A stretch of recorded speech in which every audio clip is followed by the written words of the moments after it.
उत्तर प्रदेश सरकार ने 2026-27 के लिए अपनी एक्साइज पॉलिसी लॉन्च कर दी है और अब की बार जितने भी प्रदेश भर में ठेके, चाहे वो मॉडल शॉप हो, देसी दारू का ठेका हो, अंग्रेजी दारू का ठेका हो, भांग की दुकानें हो, मॉडल शॉप हो, कंपोजिट शॉप हो, इन सभी का नवीनीकरण की पूरी डेट, समय सीमा, फीस सब कुछ जारी कर दिया है। साथ ही अगर आप नए ठेके की तलाश में हैं तब भी आपके लिए वीडियो बहुत ही अहम होने वाला है। पूरा डिटेल के साथ इस वीडियो में चर्चा करेंगे कि कैसे आप उत्तर प्रदेश में शराब ठेका या दारू का ठेका खोल सकते हैं, या आप पहले से शराब ठेका 2025-26 में जो लॉटरी सिस्टम चला था उसके तहत आपको मिला था और आप चला रहे हो, उसे नवीनीकरण करना चाहते हैं तो वो कैसे कर सकते हैं, इसमें डिटेल वीडियो कवर करूंगा। बहुत ही इंपॉर्टेंट वीडियो होने वाला है। मैं सारी जानकारी दूंगा कि अगर आप उत्तर प्रदेश में दारू या शराब का ठेका, वाइन शॉप या लिकर शॉप अपनी खोलना चाहते हैं तो क्या प्रोसेस होता है, कितनी फीस लगती है, कौन कौन प्रकार के दस्तावेज लगते हैं, पूरा डिटेल के साथ। तो चलिए डिटेल में डायरेक्ट आपको कंप्यूटर स्क्रीन पर ले चलूंगा। तो दोस्तों इसके संबंध में मैंने एक डिटेल आर्टिकल लिखा है। पहले आप इस आर्टिकल को एक बार जरूर पढ़ें, इसके बाद ही इस वीडियो को पूरा वॉच करें, ठीक है। इसको पढ़ना बहुत ही जरूरी है। UP excise lottery 2026-27 new application process, पूरी जानकारी, आवेदन प्रक्रिया, फीस और पात्रता यहां पर मैंने बताई है। तो सबसे पहले UP excise lottery 2026-27 new application process है क्या, यहां पर बताया गया है। UP excise lottery 2026-27 new application process Uttar Pradesh सरकार की आधिकारिक ऑनलाइन प्रणाली है जिसके माध्यम से शराब की दुकानों के लाइसेंस दिए जाते हैं। इस प्रक्रिया का उद्देश्य पारदर्शिता, भ्रष्टाचार पर नियंत्रण और सभी आवेदकों को समान अवसर देना है। इस प्रक्रिया के अंदर निम्न प्रकार के लाइसेंस दिए जाते हैं। दोस्तों उत्तर प्रदेश में जितने भी शराब की दुकानें चल रही इस कैटेगरी में चल रही, पहला country liquor shop licence, composite beer and wine shop, model shop and bhang shop licence में बदलाव भी कुछ किए गए। 2026-27 की पॉलिसी अलग थी और 25-26 की अलग थी और 26-27 की अलग है। इसमें कुछ ये बदलाव किए गए।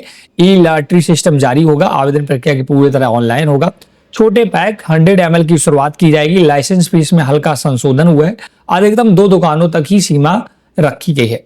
ऑनलाइन एप्लीकेशन कैसे होगा इसका पूरा डिटेल में अभी आपको बताऊंगा, हालांकि आप इसे डायरेक्ट यहां से आधिकारिक वेबसाइट से भी देख सकते हैं। उसके पहले फीस समझ लेते हैं कि आवेदन फीस क्या रहती है, एप्लीकेशन फीस क्या रहती है।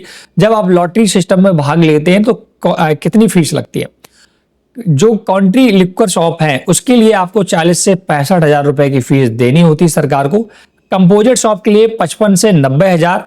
ये दोस्तों 2 प्रकार की फीस कैसी है ये भी मैं आपको बता दूं। ये एरिया पे डिपेंड करता है। अगर आप ग्रामीण क्षेत्र में है तो फीस कम है और अर्ध ग्रामीण में तो उससे थोड़ी अधिक, और शहरी क्षेत्र है, मेट्रो वाले शहरों में है तो उनके लिए फीस अलग है। इस वजह से रेंज मैंने बता रखी है। मॉडल शॉप 60,000 से 1 लाख, भांग शॉप के लिए 25,000 निर्धारित है। अब एक बहुत अहम क्वेश्चन ये बनता है कि इसमें दस्तावेज कौन कौन से लगेंगे अगर आप नया शराब का ठेका खोलना चाहते हैं। तो पहला तो सबसे इंपॉर्टेंट है इसमें पैन कार्ड आपका, फिर Aadhaar card, bank passbook, passport size photo, निवास प्रमाण पत्र और शपथ पत्र, जो कि यूपी एक्साइज पॉलिसी की वेबसाइट पर दिया है, मैं आपको बताऊंगा। जो कि नो क्रिमिनल रिकॉर्ड सर्टिफिकेट, चरित्र प्रमाण पत्र भी आपको देना होता है। फर्म या कंपनी का रजिस्ट्रेशन है तो दे, और इसका हैसियत प्रमाण पत्र भी आपको देना होता है। ये सारे दस्तावेज आपको पहले से बनवा कर रखने होंगे। पात्रता आप देख लें, 21 वर्ष के होने चाहिए, कोई भी गंभीर आपराधिक रिकॉर्ड नहीं होना चाहिए, दिवालिया ना हो, सरकारी बकाया ना हो, अधिकतम 2 लाइसेंस के लिए आवेदन कर सकता है। चयन प्रक्रिया ई लॉटरी के माध्यम से की जाती है और चयनित जो उम्मीदवार हो जाते हैं उनको सिक्योरिटी डिपॉजिट जमा करना होता है, एनुअल लाइसेंस फीस जमा करनी होती है, दुकान का भौतिक सत्यापन कराना होगा और एग्रीमेंट हो जाता है। इसके बाद आप चला सकते हैं। किन क्षेत्रों में दुकानें मिलती है ये भी सब मैंने बताया। संभावित खर्च कितना आएगा, एप्लीकेशन फीस वगैरह वो भी मैंने यहाँ पर आपको बता रखा है। फायदे और सावधानियां क्या है वो भी देख सकते हैं। अब हम डायरेक्टली चलते हैं आपको ऑफिशियल पोर्टल पर। तो ये दोस्तों ई लॉटरी पोर्टल आबकारी विभाग का है और यहाँ से ही सारे आवेदन होते हैं। अभी अगर हम बात करें तो एक्साइज पॉलिसी 2026-27 लॉन्च कर दी गई है। तो एक्साइज पॉलिसी 2026-27 भी यहाँ पर देखिए दिख रहा होगा। रिन्यूअल पॉलिसी टाइम टेबल दिया गया, बहुत इंपॉर्टेंट है। पहले रिन्यूअल की बात करते हैं, कारण क्या है मैं बताऊंगा भी, क्योंकि 2026-27 में जब पॉलिसी आई थी ना तो उसके तहत सभी दुकानों के लाइसेंस जारी कर दिए गए हैं। लेकिन मैं आपको एक चीज और बताना चाहता हूं कि पिछले साल लाइसेंस, नई दुकानों के लाइसेंस बांटे गए थे, इस साल पहले रिन्यू हो रहे हैं। अब रिन्यू के बाद क्या होगा, जो रिन्यू नहीं कराएगा उसके लिए फिर ई लॉटरी सिस्टम आएगा। मैं बताऊंगा समय सीमा क्या है और साथ साथ शहरों में देसी शराब की दुकानें अब की बार 26-27 की जो पॉलिसी है उसमें कम करने का बोला गया है और ग्रामीण क्षेत्रों में बढ़ाए जाएंगे। तो अभी नवीनीकरण का प्रोसेस चल रहा है और ये प्रोसेस खत्म होने के बाद जब कुछ लोग भाग नहीं लेंगे, नवीनीकरण नहीं कराना चाहेंगे, तो कुछ दुकानें खाली रह जाएंगी, फिर आपका नए आवेदन होंगे। इसलिए आप पहले से सारे कागजात बनाकर रखें।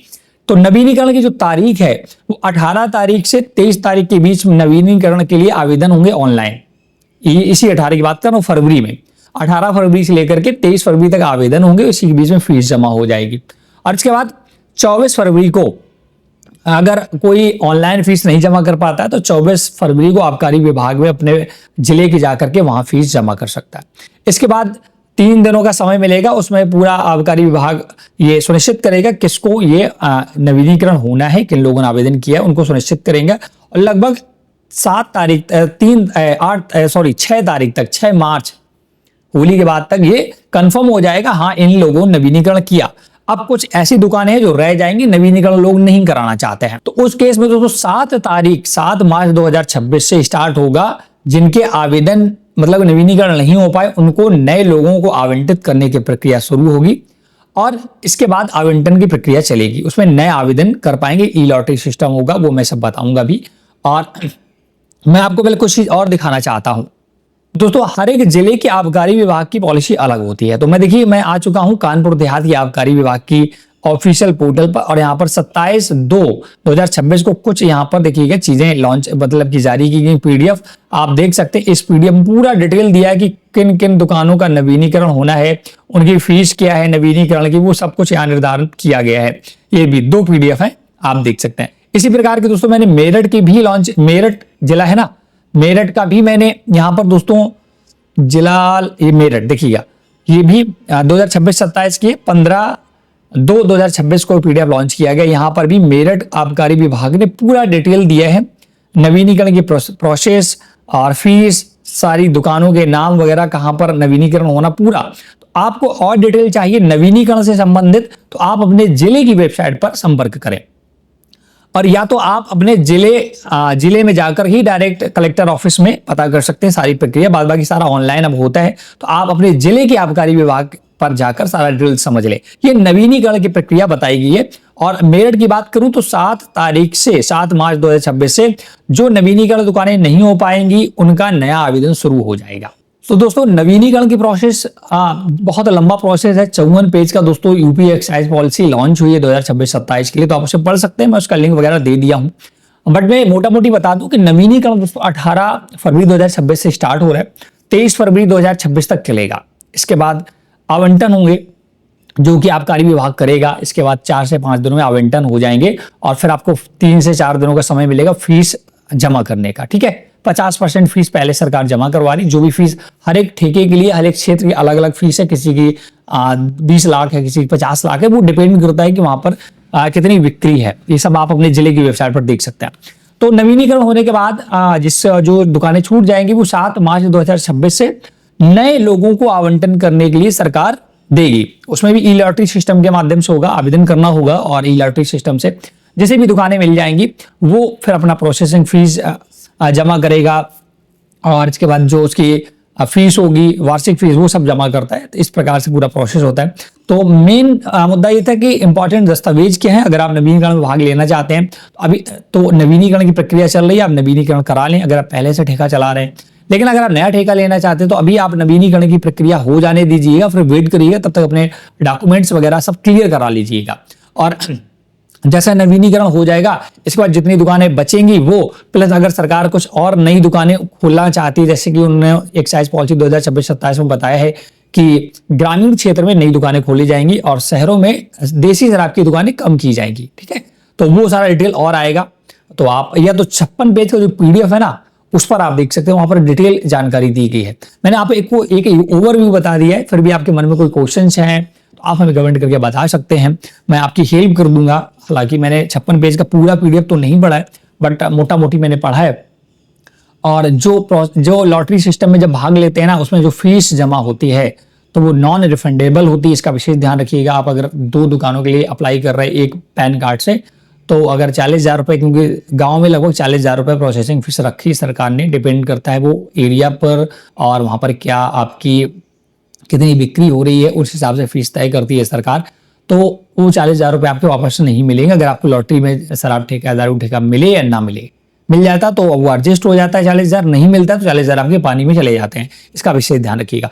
तो मैंने पिछली साल अपने एक दोस्त को आवेदन कराया था, तो उसको उसने 4 से 5 दुकानों में किया था और उसे नहीं मिल पाया था, और उसके लगभग अब 4 अगर दुकानें हैं तो 2 लाख, 4 को 16, 1,60,000 रुपये लगभग उसके ऐसे पानी में चले गए। तो इस साल वो कोई भी आवेदन करने के मूड में नहीं है।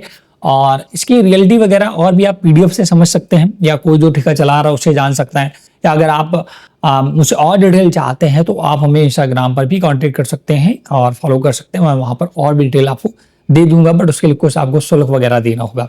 और पूरा PDF पढ़ें एक बार, सब चीज़ें समझ में आ जाएंगी। बहुत ही फेयर चीज़ें अब होती हैं, हालांकि ई लॉटरी सिस्टम में को जिनको भी ई लॉटरी लगती है उन्हीं का आवेदन होता है।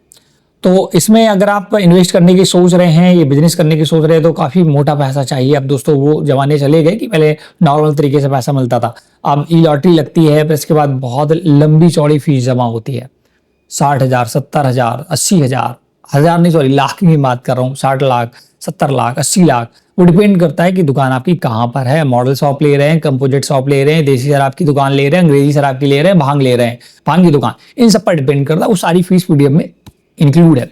अगर आप चाहेंगे कि फीस स्ट्रक्चर पर एक मैं वीडियो क्रिएट करूं कि 2026-27 की जो एक्साइज पॉलिसी आई है उसमें फीस स्ट्रक्चर क्या है, प्रोसेसिंग फीस क्या है, कंपोजिट शॉप की, देसी शराब की, अंग्रेजी शराब की, तो वो आप हमें कमेंट करके बताइए, मैं उस पर वीडियो क्रिएट कर दूंगा। प्रॉपर फीस स्ट्रक्चर कि आपका दारू का ठेका लेने में कितना पैसा खर्च होगा। इस वीडियो में इतना ही। वीडियो अगर आपको पसंद आया हो तो प्लीज वीडियो को लाइक जरूर करें।